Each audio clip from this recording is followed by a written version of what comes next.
Morning my dear friends, कैसे हैं आप सभी। आई होप सभी ठीक हैं। देखिए, थर्ड क्लास है हमारी विशेषण हिंदी की। संज्ञा सर्वनाम कंप्लीट हो चुके हैं। आज हमारा टॉपिक है विशेषण। विशेषण क्या होते हैं? संज्ञा या सर्वनाम की विशेषता बतलाने वाले शब्दों को विशेषण कहते हैं। क्या डेफिनेशन होगी? संज्ञा या सर्वनाम की विशेषता बतलाने वाले शब्दों को विशेषण कहते हैं। अब आता विशेष्य क्या होता है, प्रतिविशेषण क्या होता है। जो शब्द विशेषता बतलाते हैं, जो शब्द विशेषता बताते हैं उन्हें तो विशेषण कहा जाता है। जिसकी विशेषता बतलाई जाती है, यानी जिन शब्दों की विशेषता बतलाई जाए वो विशेष्य कहलाता है। विशेषण की भी विशेषता बतलाने वाले शब्द परविशेषण कहलाते हैं। एग्जाम्पल से अच्छे से समझ में आ जाएगा आपको। यह अच्छा लड़का है। अब यह तो क्या है? सर्वनाम। यह क्या है? सर्वनाम।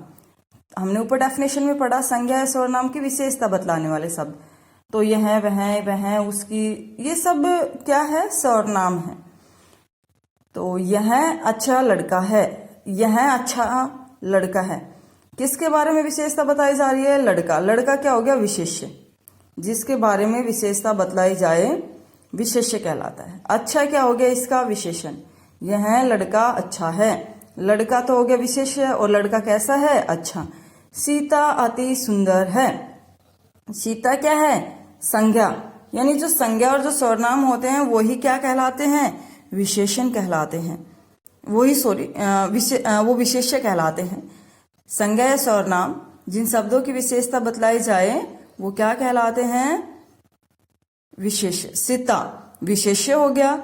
सीता सुंदर है। सुंदर क्या हो गया? विशेषण।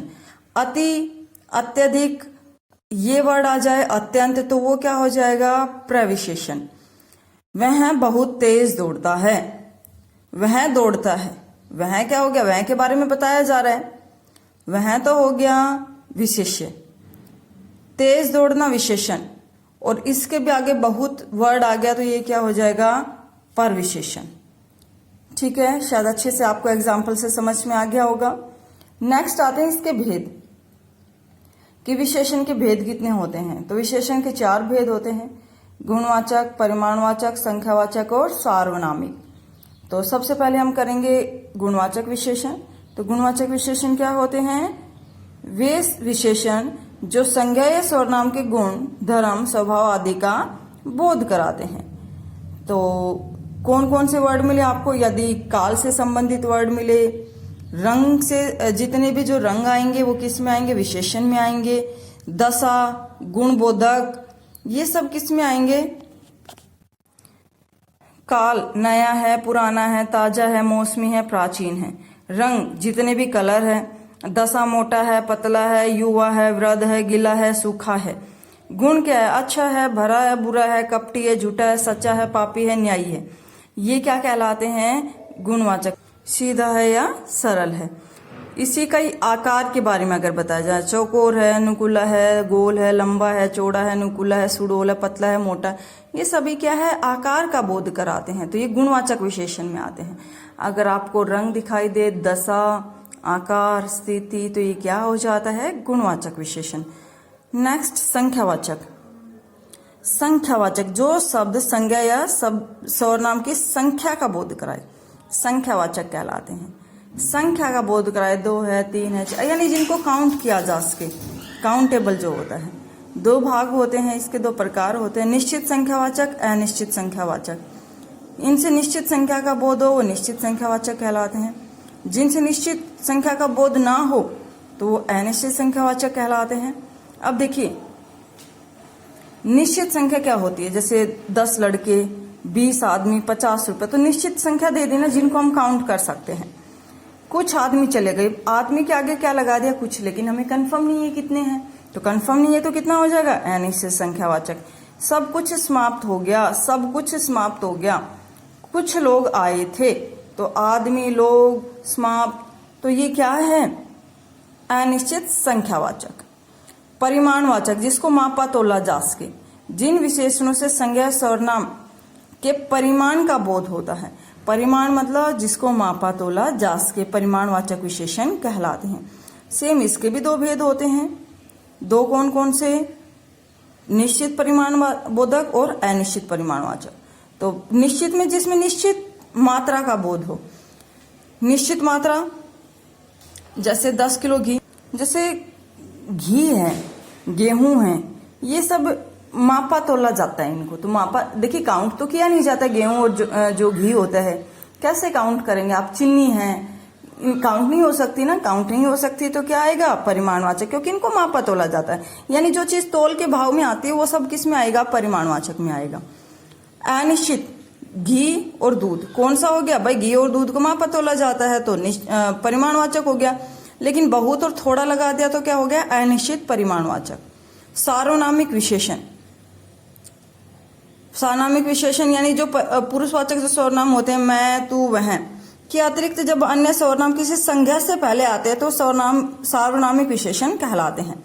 जैसे यह किताब मेरी है, तो यह क्या है? सर्वनाम, और उसके बाद क्या है?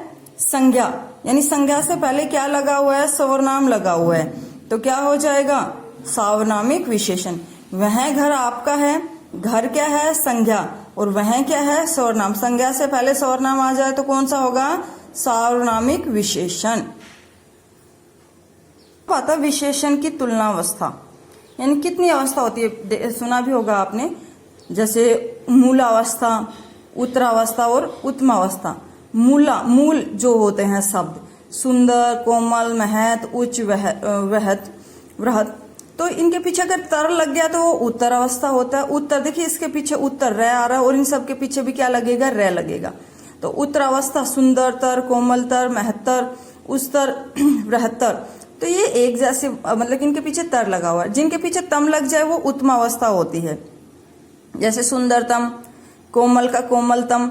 आपसे ये पूछ लिया जाए, वर्ड दे दिया कि उसमें से उत्तम अवस्था छाटिए, कौन सा शब्द उत्तम अवस्था है, कौन सा उत्तरावस्था है, कौन मूल शब्द है? मूल अवस्था में जो है वो वाले तो आप छाट सकते हैं। मूल शब्द जिनके पीछे तर तम ना लगा हो और जिनके पीछे तर लगा हो उत्तर अवस्था, तम लगा है तो उत्तमावस्था। अब कुछ एग्जाम्पल है, देखिए कैसा घर चाहिए, घर से पहले क्या लगा हुआ है? कैसा। तो कैसा क्या है? सर्वनाम। आपने पढ़ा था ना पर्सनवाचक सर्वनाम में, तो लास्ट में क्वेश्चन मार्क भी लगा हुआ है। लेकिन घर संज्ञा, क्योंकि घर तो बहुत सारे होते हैं, तो संज्ञा से पहले लगा हुआ कैसा, तो ये क्या हो जाएगा? सार्वनामिक विशेषण। ताजा भोजन करना चाहिए, भोजन कैसा करना चाहिए? ताजा करना चाहिए, तो ताजा क्या है? गुण है, तो गुणवाचक विशेषण। तुम्हारा लाल स्वेटर बहुत सुंदर है, स्वेटर की विशेषता क्या है? लाल। मैंने आपको बताया था जितने भी कलर आ जाए वो गुणवाचक विशेषण होगा। दाल में नमक कम है, नमक, दाल में देखिए नमक जो है माप तोल संबंधी है, और कम कितना कम है ये नहीं बताया गया ना कि 2 ग्राम कम है, 4 ग्राम कम है, तो क्या हो जाएगा? अनिश्चित परिमाणवाचक। यह अच्छी बात नहीं है, अच्छा, बुरा, भला, ये छल, कपट, ये किस में आते हैं? गुण में आते हैं। मेरा भाई 7वीं कक्षा में पढ़ता है, मेरा भाई, भाई कौन? 7वीं कक्षा में पढ़ता है, तो निश्चित संख्या हो गई ना, तो निश्चित संख्यावाचक। आज कक्षा में छात्र कम आए हैं, आज कक्षा में छात्र कम आए हैं। छात्र तो काउंटेबल है, यानी उनको हम गिन सकते हैं, तो इसमें निश्चित मात्रा नहीं है, तो क्या हो जाएगा? अनिश्चित संख्यावाचक। नया घर कब ले लिया, घर की विशेषता क्या है? नया घर, नया है तो गुणवाचक विशेषण। जैसा देश वैसा भेष, तो क्या आ रहा है? जिसमें लकोक्ति आ जाए, यानी जो आपने संबंधवाचक जो सर्वनाम किए थे वो अगर वैसे आ रहे हैं तो वो क्या हो जाएगा? सार्वनामिक विशेषण हो जाएगा। तो विशेषण क्या होते हैं? संज्ञा सर्वनाम की विशेषता बतलाने वाले शब्द विशेषण कहलाते हैं। जिन शब्दों की विशेषता बतलाई जाए विशेष्य कहलाते हैं। विशेष्य की भी विशेषता विशेषण की भी विशेषता बतलाने वाले शब्द परविशेषण कहलाते हैं। 4 भेद होते हैं, गुण, संख्या, परिमाण और सार्वनामिक।